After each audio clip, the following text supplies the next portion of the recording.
네, 안녕하세요. 알아두면 힘이 되는 어르신들을 위한 서비스. 저희 아까 지난 1편에서 10번까지 알아봤는데요.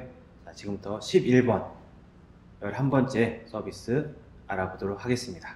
노인 치과 임플란트 지원 사업. 먼저 대상을 좀 볼까요? 만 65세 이상 부분 무치약 환자 이렇게 되었는데요. 치아가 완전히 없는 경우는 제외가 된다고 해요. 그래서 이 부분 좀 알아보셔야 되겠는데, 부분 무치약이란 윗 잇몸 또는 아랫 잇몸에 일부 치아가 빠진 상태, 그러니까 이 치아가 다 빠져도 하나도 없는 게 아니고 일부 있는 상태라고 보시면 되겠습니다. 자, 지원되는 내용을 좀 보실까요? 자, 치과 임플란트 시술 시 해당 비용 일부만 어르신께서 본인 부담하시면 되는 사항인데요. 아쉽게도 아직까지는 평생 2개까지만 이렇게 지원이 된다고 합니다. 이제 본인 부담률이 조금 다른데요. 표 보시면 건강보험 해당되시는 분들은 30%, 차상위 계층은 10에서 20%, 그다음에 의료급여 1종은 10%, 2종은 20% 이렇게 지원이 되겠습니다. 자, 요거 신청하시는 방법은 건강보험 대상자 어르신들은 치과병의원 또는 건강보험공단 지사에 대상자 등록 신청을 먼저 해주셔야 되겠고요. 의료급여 수급자 어르신들은 치과병의원 또는 행정복지센터에 등록 신청을 해주시면 되겠습니다. 관련된 번호 참고하시면 되겠고요. 요것도 또 자주 하는 질문이 있네요. 자, 한번 알아보도록 하겠습니다. 부분 틀니를 지원받은 후 임플란트 시술을 해도 임플란트 비용을 지원받을 수 있나요? 이렇게 물어보셨는데요. 네, 부분 틀니를 지원받은 경우에도 평생 2개까지 임플란트의 지원을 받을 수 있다고 합니다. 2개 다 된다는 이야기입니다. 넘어가겠습니다. 자, 12번. 노인 무릎 인공관절 수술 지원. 요거 흥미로운데요. 알아볼까요?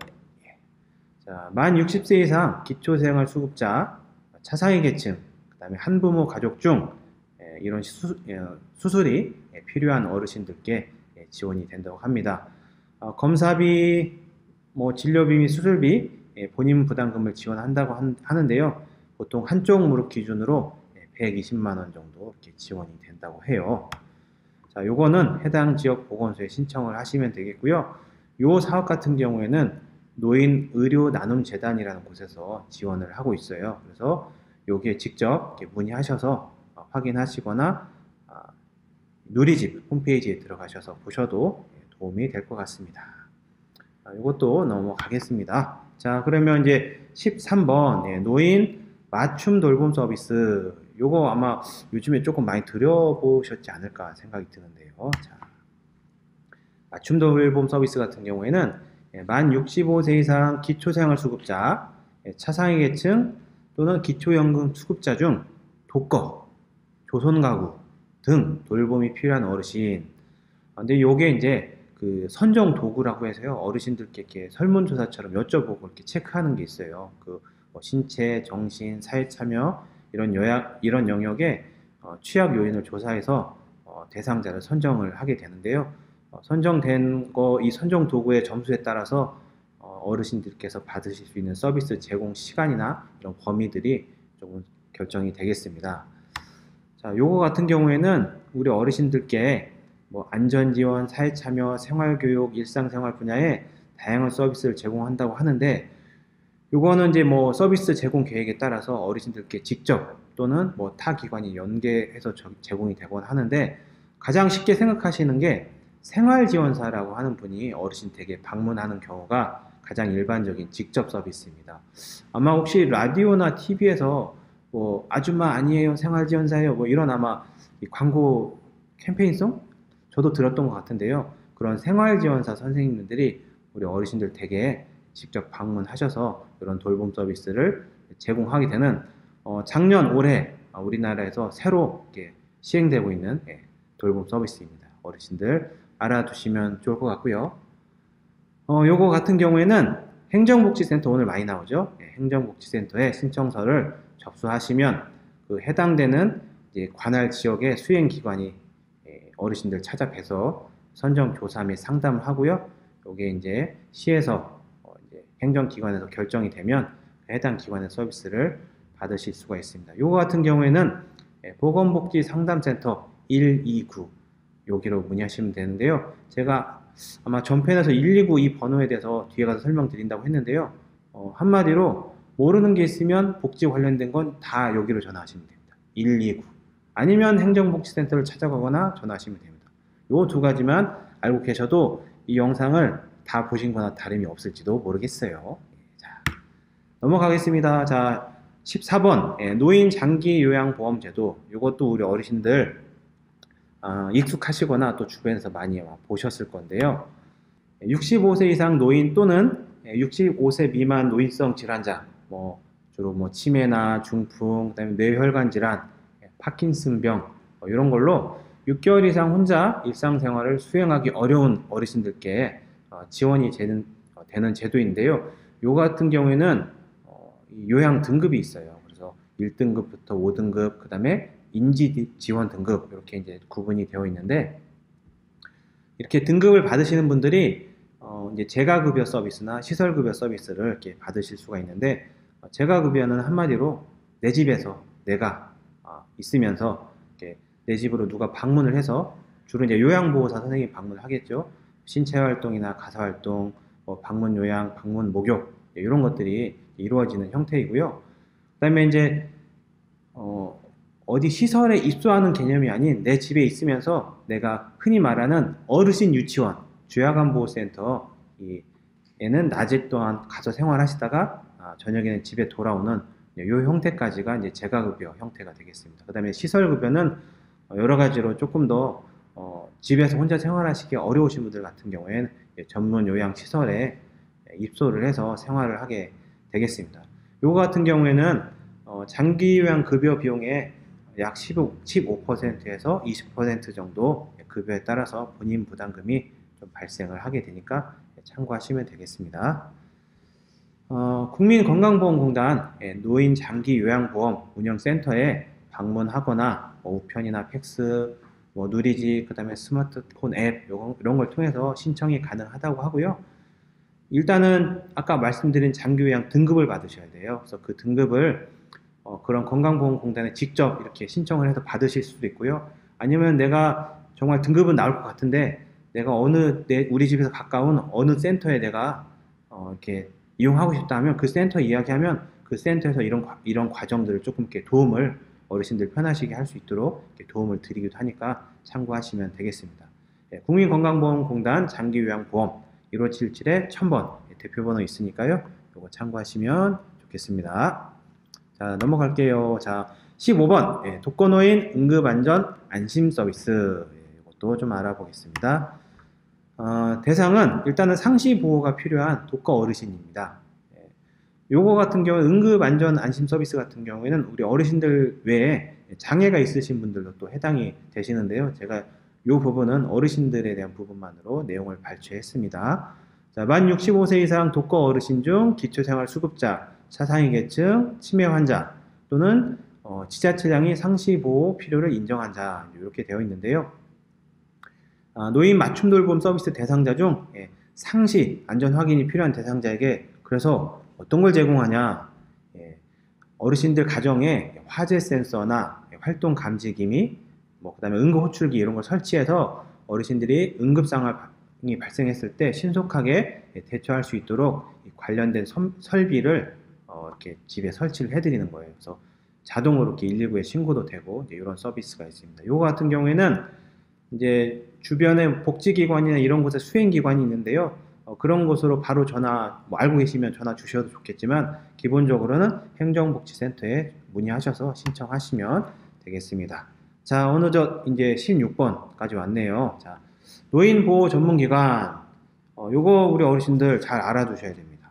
요거 노인보호 전문기관을 이용 안 하시면 더 좋은데요. 일단은 알아두시는 게 좋아요. 자, 요거 같은 경우에는 학대 피해, 노인 학대 피해에 어르신에 대한 지원이나 그 가족, 그 다음에 학대를 한 분까지 해서 뭔가 케어나 교육과 관련된 이런 서비스를 하는 전문 기관입니다. 그래서 학대 피해 어르신을 위한 전문 상담이나 필요하다면 일시적으로 뭐 거처를 마련해서 일시적으로 보호해드리거나 뭐 관련된 법률을 지원한다든지, 그리고 또 학대 행위자, 글쎄요, 남편이나 뭐 아내가 될 수도 있고, 뭐 글쎄 친구가 될 수도 있고, 내지는 자녀가 될 수 있겠죠. 이런 학대 행위자에 대한 교육도 진행을 해줍니다. 그래서 여기는 일단은 이제 신고라는 개념이 있습니다. 그래서 수사기관에 신고하거나 아니면 노인보호 전문기관에 1577-1389 신고를 해주셔야 되는데요. 신고자의 신원은 철저하게 보장이 됩니다. 그래서 혹시 우리 옆집에 알고 있는, 내가 아는 어떤 노인이 자꾸 남편한테 맞고 있다, 이런 거 알고 계시면 신고를 해주셔야 됩니다. 우리가 이런 거 신고를 안 하면 더 어려움에 빠지는 부분들이 있기 때문에 이거 꼭 잘 알아두시길 바라겠습니다. 자, 넘어가겠습니다. 17번 지역사회 통합돌봄 커뮤니티 케어라고 이렇게 서비스 이렇게 되어 있는데요. 자, 이거 좀 알아볼게요. 이거는 일단은 한마디로 말하면 아까 그 돌봄이 필요한 분들이 막 이렇게 그 재가급여 말고 시설급여 해서 이제 입소를 하신다고 했잖아요. 근데 우리 어르신들 아무리 시설이 좋아도 빨리 요양원 가고 싶으세요? 아니면 끝까지 내 집에 좀 살게 건강하게 지내고 싶으세요? 아마 대부분 어르신들 제가 여쭤보면 아무리 시설 좋아도 빨리 요양원 가고 싶다는 분들 안 계시더라고요. 다 내 집에서 그래도 생활하는 게 좋다 이렇게 말씀을 하시는데, 요 사업 같은 경우에는 기본 취지가 노화나 뭐 사고나 뭐 질환 장애 등으로 이 돌봄이 필요한 상태로 평소 내가 살던 내 집이나 이 지역에서 그대로 지내길 희망하는 사람, 내지는 시설에서 살고 있었는데 나 웬만하면 내 집에 가서 살고 싶어 하는 분들을 조금 도움 드리고자 이렇게 새로 시작된 서비스입니다. 그래서 이제 병원 시설보다는 살던 집에서 지낼 수 있도록 주거, 보건의료, 돌봄, 요양 등 서비스를 연계하고 통합적으로 안내하는 이런 서비스인데요. 요거 같은 경우에는 아직 우리나라에서 전국적으로 확대된 사업은 아니고요. 16개 선도사업 참여 지자체가 있습니다. 제가 지금 안산시 단원구 노인복지관에서 일을 하고 있는데요.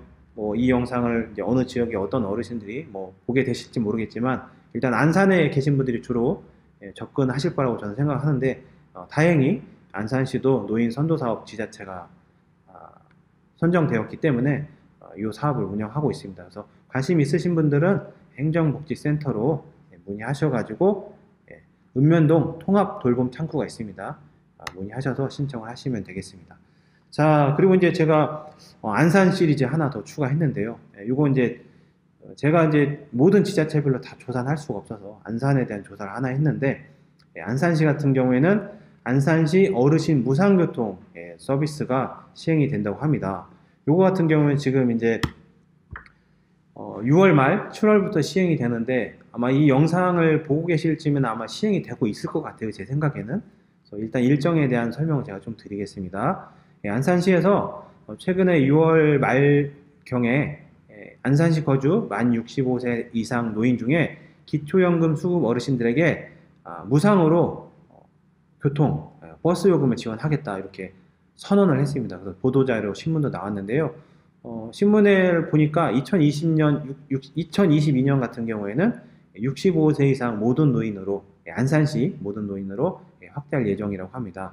그래서 약 월 10회 이용 기준으로 일단 상한을 두고 분기별로 4만원, 연간 16만원 한도로 시내버스 요금을 어르신들께 지원을 해드리는 사업이라고 합니다. 요거 이제 신청을 하셔야 되겠죠. 행정복지센터 가셔서 지원 대상 확인증을 먼저 발급을 받으셔야 된대요. 그렇게 하고 안산시 관내 농협에 가서 그 확인증을 가지고 가서 G 패스라고 합니다. 안산시 어르신 교통카드를 발급 신청을 하시면 된다고 합니다. 근데 이제 안산시 어르신들이 지금 6만 명이 넘으시거든요, 제가 알기로.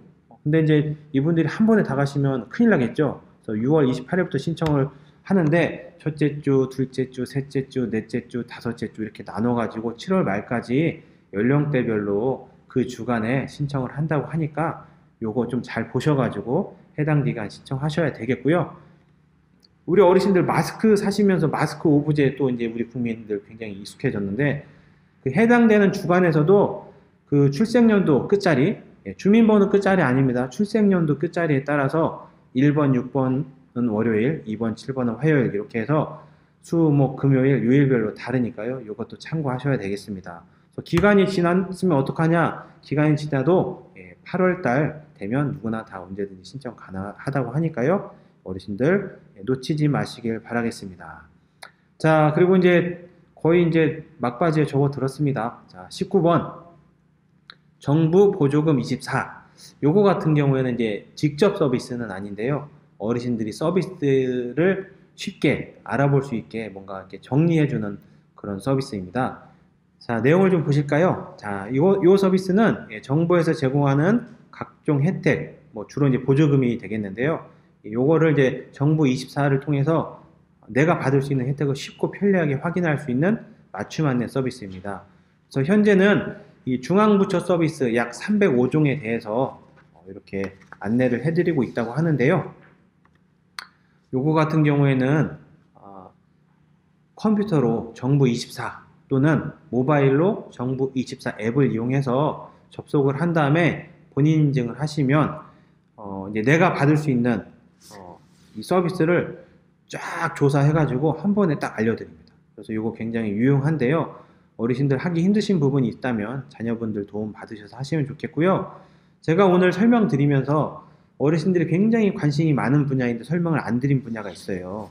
제가 여기 안에 20가지에는 안 넣었는데 어르신들 교육이나 문화 프로그램, 이 정보화 교육, 스마트폰 교육 이거 굉장히 중요하잖아요. 제가 오늘 뭐 이런 앱에 대한 이야기도 많이 했고 누리집 홈페이지에 대한 이야기도 많이 했는데 그런 교육들은 우리 주변에 많이 있습니다. 그래서 복지기관에 문의하시면 그런 교육들을 많이 받으실 수가 있는데 그렇게 그런 교육들을 좀 받아두시면 이런 거 이렇게 활용하시는 데도 훨씬 더 유용하시니까 참고하시면 되겠습니다.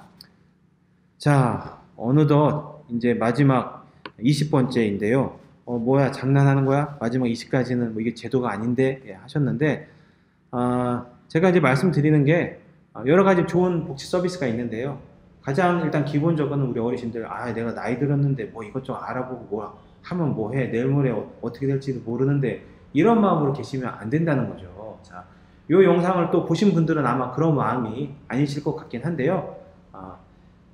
19가지 앞에서 말씀드린 이 복지 서비스보다 가장 중요한 마지막 20번째는 나 자신을 소중하게 생각하는 마음인 것 같습니다. 그리고 아까 제가 말씀드린 여러 가지 배움에 대한 열정, 내가 지금 이 나이 먹었지만 복지관 가서 컴퓨터도 배우고 스마트폰도 배우고 또 긍정적으로 이렇게 도전하는 또 내가 이 지역사회 선배로서 후배들에게 자녀들에게 모범이 되는 내가 선배 시민이 한번 돼봐야지 하는 이런 마음, 요게 가장 중요한 20번째 제가 드리고자 하는 말씀인 것 같습니다.